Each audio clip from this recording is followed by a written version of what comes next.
Okay, right, myofascial release video 1. We're going to be looking at the hip flexors. Yeah. Get straight to the demonstration, then we'll have a little talk about it. Okay.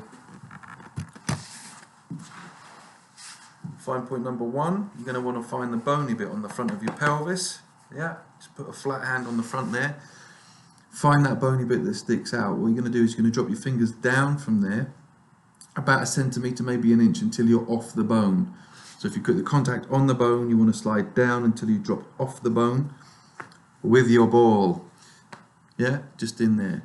And you're going to push that down onto the ground, and it's going to look a little something like this. Okay? You want to keep your shoulders and your head as low to the ground as you can. Try not to keep up like so, okay? As you push down on those tender spots in the area, once you find one, just sort of hang out there. Yeah, push down a little bit harder. You can slide around on it. This will look very inappropriate to people that don't know what you're doing, so you might want to tell them what you're doing. Otherwise, you might confirm their suspicions. So, point number 1, find the bony bit, just drop down. Point number 2, you find the bony bit, you drop down to point number 1, and then you're on your side. Yeah? I'll demonstrate on the other one. There's the bony bit. I drop down onto point number 1.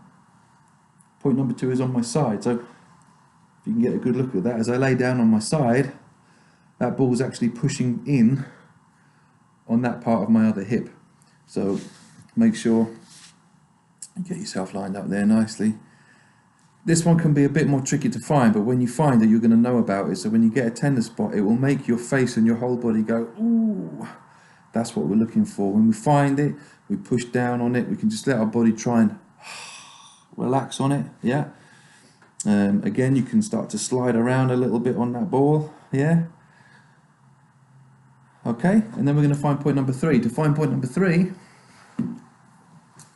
we don't want to be working down the front of our thigh, and we don't want to be down the side of the thigh on that 90-degree line. We want to be in between the two. So not down the front where your creases of your trouser would be, because you're going to ruin all the creases there, and also not down the seam of your trousers, because you don't want to break the seam of your trousers either. In between the two, all right?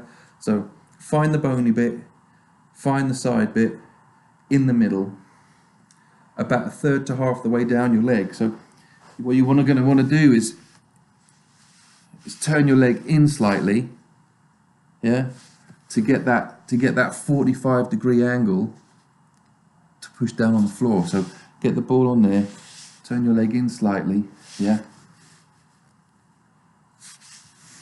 and then the same process. You're just going to slide around, and this will be very, very uncomfortable in a lot of people, particularly if you're sedentary with your work, yeah. Oh, yeah. Now, you can pick a line. You can start right up top by the hip. You can go right down towards the knee on this one. You'll find there's lots of spots, okay? So that's what I want you to do. If I've mentioned it to you, that's the sort of thing I want you to do. So how long? How long do you work on it for? Well, that's a good question. So, you know, a minimum of 10 seconds, right? So by the time you found your ball, got down on the floor, done each of those 6 points, and come back up again, you're talking just over a minute. So it doesn't have to be a massive deal. You don't have to spend ages doing this. Obviously, the more time you spend with this thing, yeah, then the quicker you're going to get the releases that you're looking for. And remember, the reason why we're doing this is to try and take the tension out of your structure. If your posture was bolt upright, it means your head's on top of your spine, and that's relatively light. It's quite easy for you to carry your head around and rotate as you walk. With this hip flexor tension sitting in here, what it's going to do is it's going to pull you forwards, which is going to take the weight of your head in front of your body, which now means gravity is going to pull you over.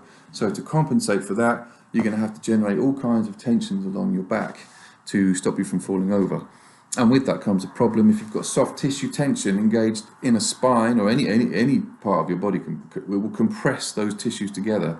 And now when you come to move, you've got all that compression and wear and tear. It just means your base level of wear and tear is much higher than it needs to be. So they're the hip flexor ones. If I've spoken to you about them, do them. There's a little bit of information about why it's important as well. And yeah, keep your eyes open for lots more stuff like this. Okay, thanks for listening. Get cracking.